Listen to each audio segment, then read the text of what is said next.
Тебе мен үшін сен прям жасап береді отсам енді ютубты қарап жүріңдер. Иә, түсірме. Жоқ, қара. 21+. Түсірме. Лаура не үшін шешінді деп. Бүгін біз 5 подка боламын, мен өзім. Просто сәмәтсің. Всем привет. Бүгін сағат кешкі 11-де біз қыздармен жиналамыз, потому что пижамная вечеринка болады. Ал мен сол жерде қалай болады, не болады, бәрін көрсететін боламын. Пока что біз ол жерге негізінде көбінесе сотка без телефона боламыз. Ну, көреміз, қалай болады екен, не болады екен, түсіре аламын ба. Вот, посмотрим. Менде осындай бардакта жұмыс жасап отырмын. Но бізге Дубайдан Роско ханымның алып келген тәттілері. Жеп, чай ішіп, бұқтырып отырмын. Қазір онда әдемі видті көрсетемін сіздерге. Менен басқа почти что офисте ешкім қалмады. Жаңа адамдардың бәрі бар еді. Мен мұнда жұмыс жасап отырмын. Мен әлі офистен кеткен жоқпын, себебі мұнда осындай вид, прям жаңбырдың несі шығып тұр. Жұмысқа келіп, офисқа келіп жұмыс жасайтын себебімнің бірден бірі осы. Мұнда өте әдемі бұлттар болады. Мен енді қазір кетіп бара жатырмын. Сағат 8 болды. Менде қазір наставничный звонок. Дальше 9-да жұмыстарымды жасаймын. Үлгерем деген ойдан.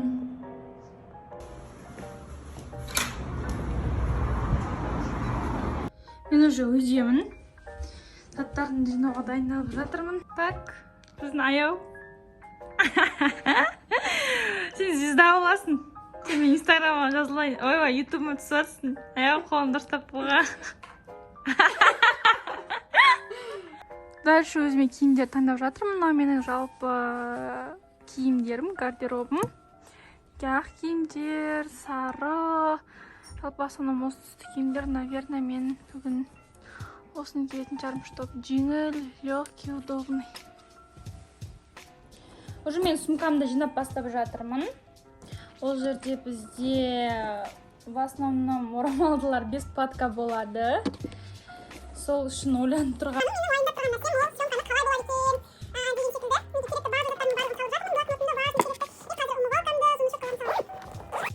Бұл біздің ванна. Менің бұл үйде ең қатты жақсы көретін бөлмелерімнің бірі, потому что бәрі таза, бәрі чисто.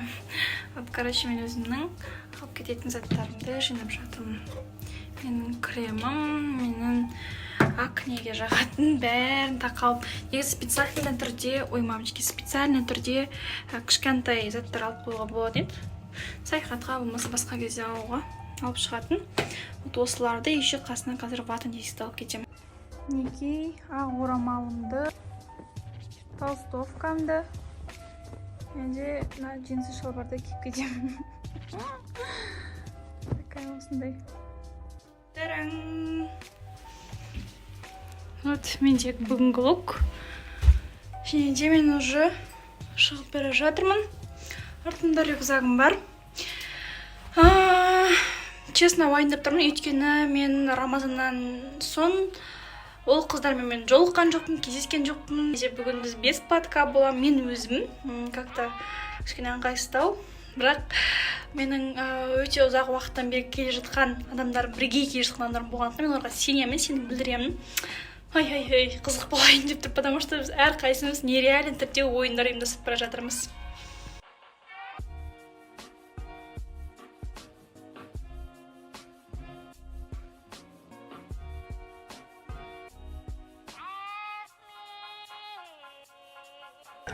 Келдім, короче, но кіретін жағын таппай жүрмін, не ойлаймын, үйлердің кіретін есіктер қайда. Дворларына кіретін есік таппай жүрмін, айналып.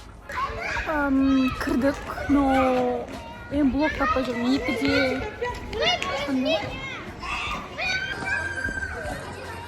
Менің көзім меніз дұрыс көрмейді, алыстан қараңғыда екіде бірдеңе деген блок таппай жүрмін.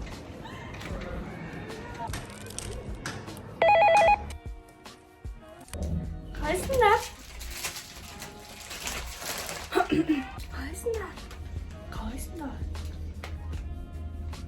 Если честно, кішкене страшно.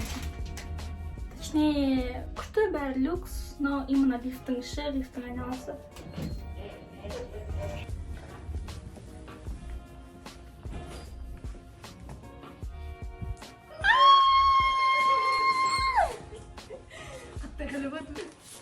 тебе мен үшін сен прям сап-сары болып жүруің үшін шыншақ шашуың үшін басқа ешкім келмеді ма не?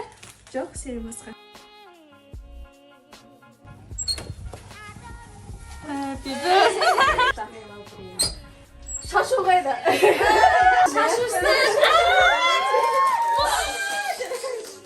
Извини, пожалуйста. Қалайсыңдар? Тастау. Ақпатша өзің қайттан таныстырып жібересің. Болмайды. Күконның үйіне де блок. 2000 жылға 18-ге жақында толдым. Тамыршуға түскім келеді. Мойындасаңдар шындарын айтсаңдар. Бұл 98 жылғы. Шашам қайдым десең. Сіз стендап түсіріп көзіңіз отырып қалды ма? Фотошоп істеш, фотошоп беші. Әзіл қылып айтып едім. Лаура ханым, сіз мына Мөлдір ханымның сөздеріне не деп комментарий айтасыз? Мен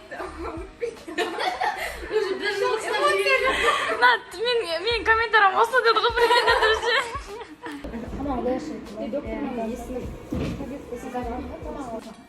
Қалай өмірді енді қараңдар, YouTube бәрі құрыды ғой. Әдет жасап береді өтсам. Енді YouTube'ды қарап жүріңдер біздің арашықта. TikTok'tan да шешіп кеткен уақыт мынау бар. Иә? Любой адамның қолындағы картасымен ауыстырып.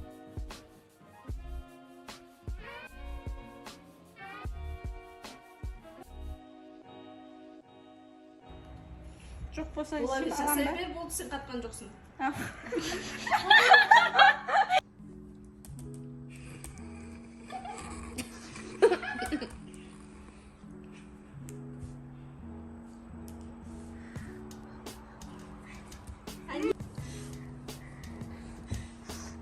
Итакта оны деп айтты ғой. Мен түсірмеймін вообще. Вообще түсірмеймін енді. Иә, түсірме. Жоқ, қара. 21 плюс. Қандай отырып Түсірме. Асылай ханым, сіз түнгі 2-ге дейін не істеп жүрсіз?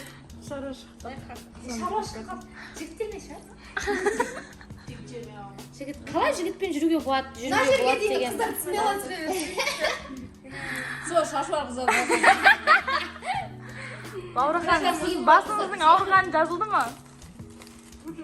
Сен жаңа Лаураны хайпалап жүрсің ба? Оны. Лаура мен YouTube видеомда. Жалаңаш отыр десеш болды ғой, деді ғой. Лаура не үшін шешінді деп. Пикапын біліп қойған. Сөйлесетінден. Сөйтіп бұл қыздырған, тагреп жасап. Жоқ, нормальный сөз ба? Былай ауыстырасың ба? Не в чем это сөз? Не, пазл құрастыру керексің да адамдардың айтып жатқанына.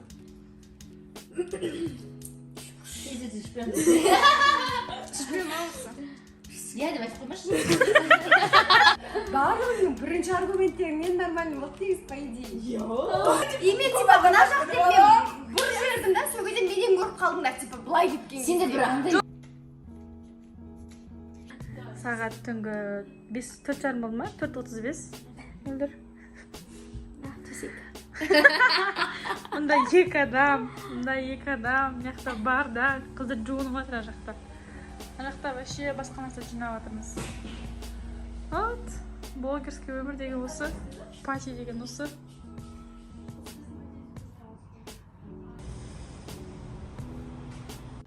Видеоның соңғы частын түсіруге негізі планда болған жоқ. Но как-то хотела. Түсіргім келіп жатыр, бөлісетін, айтатын ойым бар. И сол үшін локацияда таңдаған жоқпын. Себебі уже сағат 8:30 ба сондай болды. 8:20 ма, короче. И вот сыртта возможность жоқ. Сол үшін есіктің алдында, дворда, как попало. Естественно, кадр жасайтын боламыз, иншалла. Смотрите, жалпы менің өмірімде айтқым келетіні достық деген ұғым өте үлкен. Байқасаңыздар, білмеймін, мүмкін байқаған да шығарсыздар. Менің достарым жоқ. Это супер, я не знаю, бұл қаншалықты дұрыс емес. Бірақ менің дәл қазіргі бұл қыздармен әрқайсысы жеке дара тұлға деп айтсам болады. Әрқайсысының өзінің маған салатын вклады, салатын дүниесі, беріп жатқан информациясы өте көп, және де әр керек кезінде өзіндік бір моментпен мен пайдаланып жатқаныма қуанамын. Досым екен деп бүкіл сырды ақтарып тастамай, досым екен деп сен маған неге сырыңды айтпайсың демей, бәрін өте әдемі орнында болғанына қуанамын. Негізі мен бұндай признание жасамайын, бірақ как-то хотела. Вообще, арттағы құм, тас. Ладно. Если честно, кішкене ауырып тұрмын, әлі де температурам шығып. Но өмірімдегі әрбір адамды ерекше жақсы көремін. Мейлі оқырмандар болсын, мейлі достарым, мейлі араласып жатқан адамдарым барлығы. Неге? Себебі 120 ғана охват болды, 120 ғана просмотр болды деп ренжіп жатамын кейде. Сол кезде ұмытпау керек деп өзіме қазір ескерту ретінде жасап жатырмын. 120 охват дегеннің өзі целый 120 адам. Өзің ойлашы, елестетші, 120 адам стадионда, там, фанатить етіп, сен алдында жүгіріп шығып тұр. Сен әрбір қайсысына өміріне, өзгеруіне вклад жасауға, жақсы есте қалуға, мұңайып тұрса күлуіне, мышлениесі кетте болсын өзгертуіне, өзінің өмірін еркін сүруіне сен какой-то бір степені болсын көмектесіп жатсың. Бар айтқым келгені осы, барлықтарыңызды Аллаға аманаттадым. Қатты жақсы көремін. Динарада не істей бермейтін признание. Аллаға аманаттадым. Жақсы. Пока. Бай. Еще, кстати, подписка жасап, комментария басып, там не істейді, лайк басып қойыңдар.